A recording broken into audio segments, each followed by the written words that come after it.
Star, planet, Galaxy, universe, न जाने कितने ही स्टार और प्लैनेट इस यूनिवर्स में यूं ही बिखरे पड़े हैं।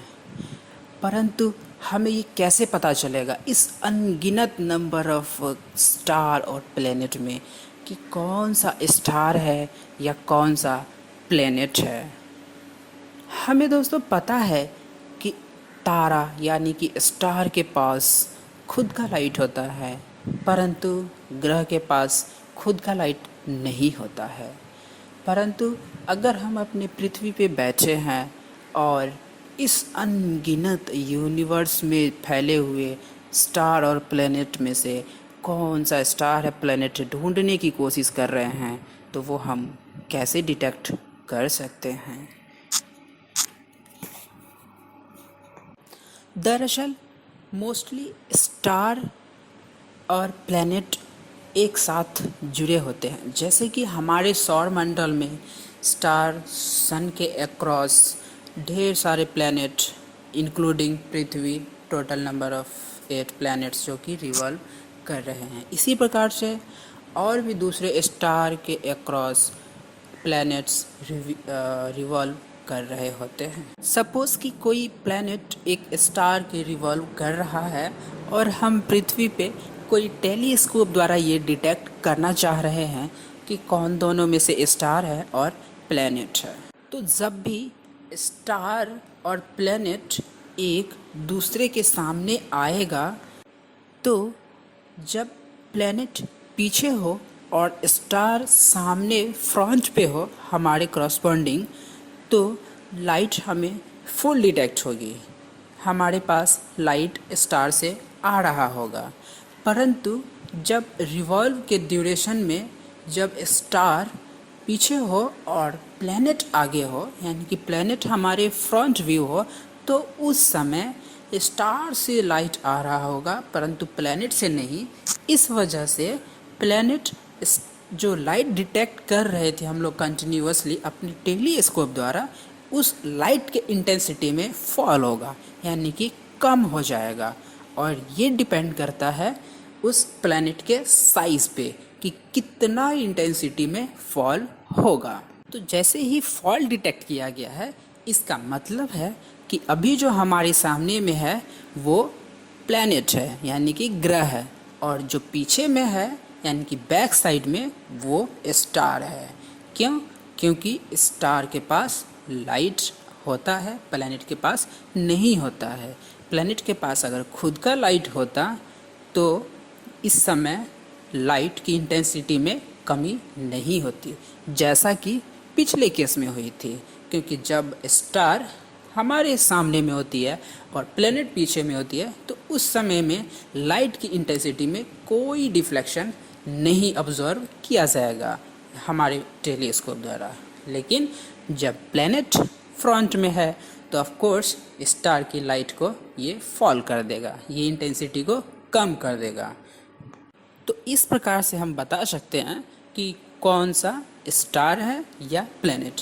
परंतु हम सिर्फ इस लाइट को डिटेक्ट करने के बाद इतना ही नहीं बता सकते हैं कि स्टार है या प्लैनेट। इसके अलावा भी हम बहुत सारी जानकारियाँ बता सकते हैं, जिसमें कि टेम्परेचर और उस प्लैनेट में क्या लाइफ पॉसिबल है या वहाँ पे क्या एलिमेंट्स हैं, बहुत सारी जानकारी। कैसे? तो डिफरेंट स्टार के पास डिफरेंट स्पेक्ट्रम होते हैं और इस स्पेक्ट्रम को डिटेक्ट करने के बाद हम उस स्टार की टेम्परेचर को भी डिटेक्ट कर सकते हैं। साथ ही दोस्तों हम बता दें कि ये हमारा जो स्टार यानी कि हमारे सौर प्लैनेट की जो स्टार सन है, इसके स्पेक्ट्रम में हम लोग जब प्रिज्म से लाइट को पास कराते हैं तो इसमें डिफरेंट वेवलेंथ यानी कि विबग्योर प्रेजेंट रहती है। और ये कोई ज़रूरी नहीं हो कि ये सारे प्रेजेंट हर स्टार में हो, ये डिपेंड करती है उसके टेम्परेचर पे। साथ ही हम ग्रह के स्पेक्ट्रम को डिटेक्ट कर उसके केमिकल कंपोजिशन को भी आसानी से बता सकते हैं। एज़ फॉर एग्ज़ाम्पल, सपोज़ कि हम इस सौर प्लैनेट में किसी दूसरे प्लैनेट पे बैठ के ऑब्जर्व कर रहे हैं। सपोज़ कि हम जुपिटर पे बैठे हैं, तो जुपिटर पे बैठने के बाद हम दो लाइट को ऑब्जर्व करेंगे। फर्स्ट जो स्टार यानी कि सन है, जिसमें कि ऑफ कोर्स विवग्योर प्रेजेंट होगा, और साथ में हम पृथ्वी द्वारा जो रिफ्लेक्ट किया जा रहा है लाइट, उसको डिटेक्ट करेंगे। तो हम उसमें क्या ऑब्जर्व करेंगे कि जो सन के द्वारा लाइट आ रहा था उसमें सारी वेवलेंथ यानी कि विवग्योर प्रेजेंट है, परंतु जो पृथ्वी के द्वारा लाइट रिफ्लेक्ट हो रहा है उसमें मोस्टली ब्लू वाली वेवलेंथ यानी कि ब्लू कलर वाली वेवलेंथ प्रेजेंट होगी। ऐसा क्यों? क्योंकि हम सभी जानते हैं कि अर्थ के सरफेस पे मोस्टली 71% तक पानी कवर्ड है, वाटर है, और वाटर गुड ऑब्जर्वर है जो कि सन से आने वाली लाइट को ऑब्जर्व करेगा और ओनली ब्लू वाली वेवलेंथ को ही रिफ्लेक्ट करेगा, जो कि जुपिटर पे बैठ के हम उसे टेलीस्कोप द्वारा डिटेक्ट कर सकते हैं। तो इस प्रकार से हम स्पेक्ट्रम को एनालाइज करके बता सकते हैं कि क्योंकि ब्लू वाली वेवलेंथ ही हमारे पास आ रही है तो पृथ्वी पे पानी होने की संभावना ज़्यादा है। ठीक इसी प्रकार हम अगर पृथ्वी पे बैठे हैं और किसी और प्लेनेट के बारे में जानना चाह रहे हैं, जैसे कि हम मार्स के बारे में जानना चाह रहे हैं, तो सन से निकलने वाली स्पेक्ट्रम को एनालाइज करेंगे, जिसमें कि फिर से विवग्योर होगा, परंतु जो मार्स से लाइट रिफ्लेक्ट होकर हमारे पास आएगा उसमें मोस्टली रेड कलर की होती है। वो क्यों? क्योंकि जो मार्स से लाइट रिफ्लेक्ट होती है तो वहाँ पे ड्यू टू वहाँ पे क्योंकि रॉक, आयरन रॉक प्रेजेंट है जो कि लाइट को ऑब्जर्व कर लेता है और ओनली रेड वाली को रिफ्लेक्ट करता है, जो कि हमारे टेलीस्कोप द्वारा यहाँ पे पृथ्वी पे डिटेक्ट होगा। तो इसका मतलब है क्योंकि इस स्पेक्ट्रम में मार्स के द्वारा रिफ्लेक्ट की गई स्पेक्ट्रम में मोस्टली रेड वाली है, इसका मतलब है कि वहाँ पे मोस्टली आयरन रॉक प्रेजेंट है।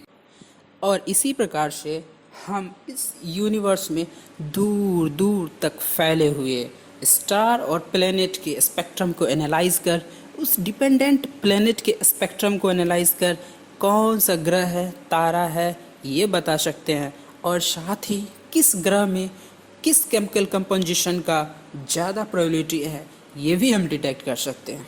इतना ही नहीं, हम डॉपलर इफेक्ट की मदद से कौन ग्रह और तारे कितनी दूर जा रही है या पास आ रही है वो भी डिटेक्ट कर सकते हैं, और साथ ही ग्रह और प्लेनेट की स्पीड को भी।